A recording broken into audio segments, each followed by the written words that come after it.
Come and knock on my door. We've been waiting for you. What's up, my people? This is ShowBizz adult. All right, man, look. All right, man, look. It's fight week.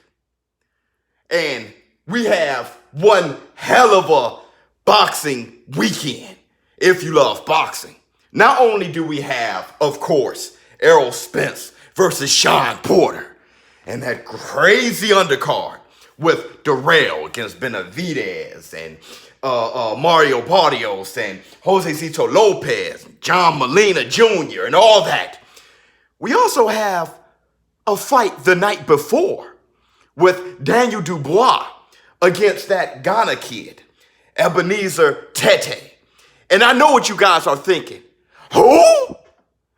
But I remember when Tyson Fury, his fight was announced against Otto Wallin. At the time, I called him Otto Wallin. Who? But if there's one thing that this year taught us, is maybe we should watch the fight first. Coffee. But that's not this video. This video is Errol Spence's weak resume.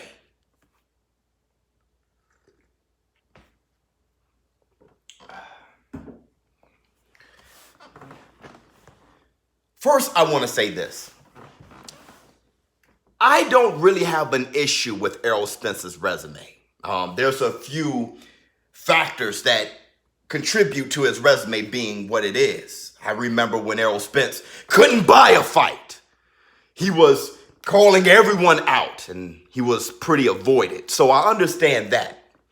But the fights that he had, with that being a thing that was just over his head, he was one of the more ducked fighters because he was high risk, low reward at the time. So I get that. I understand why his resume was manufactured the way it is.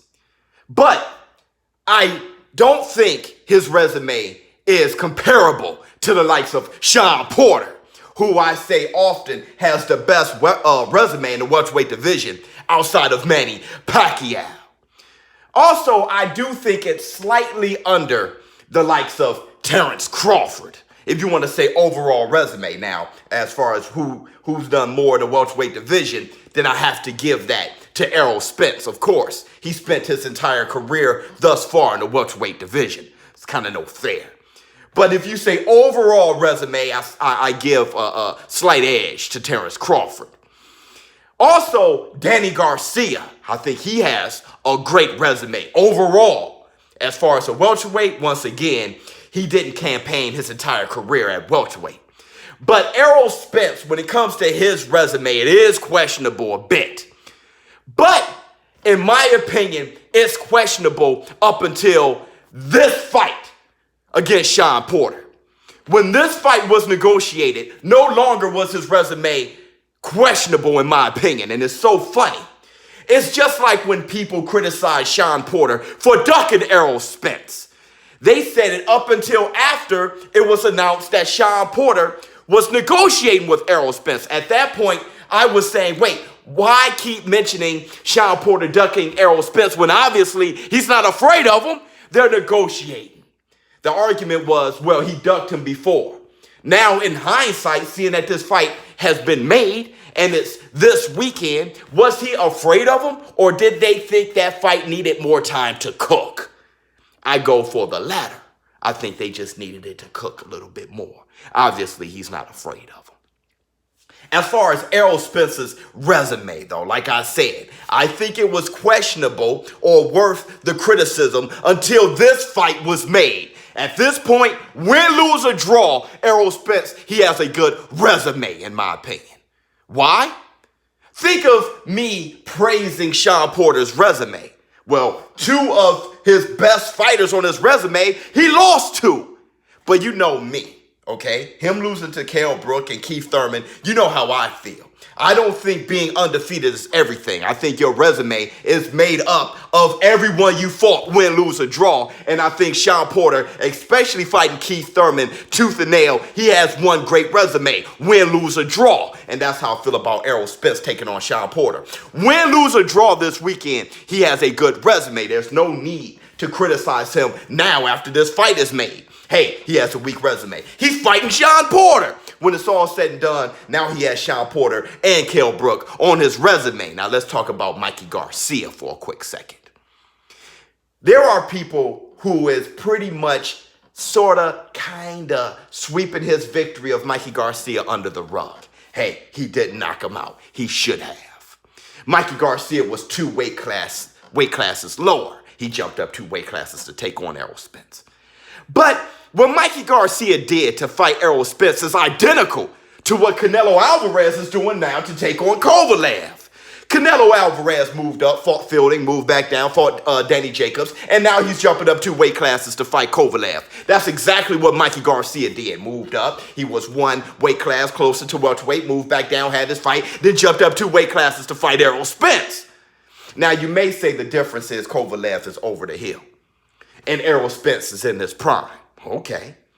But Kovalev, his resume isn't questionable. At the time, Errol Spence, he must have been seen as a questionable fighter. Why? Because his resume is questionable now. So before Mikey Garcia, he must have been seen as a questionable fighter. And Errol Spence, he answered a lot of those questions. And it was that fight in particular, specifically against Mikey Garcia, that put him on this road to stardom.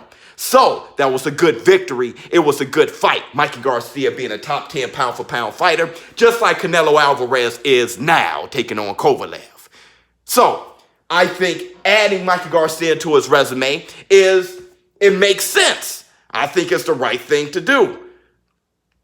So in my opinion, Errol Spence, he has a good resume. Why? He's taking on Shawn Porter this weekend. So win, lose, or draw, he's had Shawn Porter, Mikey Garcia, Kell Brook. I like the Algieri win. I like the Bondu win. The reason why is because Bondu went tooth and nail with Keith Thurman. Keith Thurman had a decision win over Bondu. Errol Spence knocking out Bondu. So beating him the way that he did, I think that's a good look. Errol Spence win over Lamont Peterson. The way he beat him, I think it's a good look. It wasn't a fantastic opponent in Lamont Peterson because Lamont Peterson, a couple years past his prime, he was actually on the decline. Bondu, who? I understand that as well. But I'm saying those are good victories. Chris Algieri, he was dribbled off the canvas against Manny Pacquiao.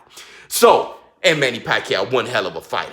So you have those tweener type of bouts, those okay bouts, but a lot of those bouts were due to the welterweight division actually avoiding Errol Spence because he was high risk, low reward. Not enough people knew him yet, but now he can't be avoided. Now he's taking on the fights, he's on the roll, and after Shawn Porter, I think his resume just goes nowhere but up. He always wanted to be the undisputed champion. He did mention 154 eventually, but he wanted to be undisputed first. That makes sense. ShowBizz, don't let me know what you all think in the comments below. And I'm out.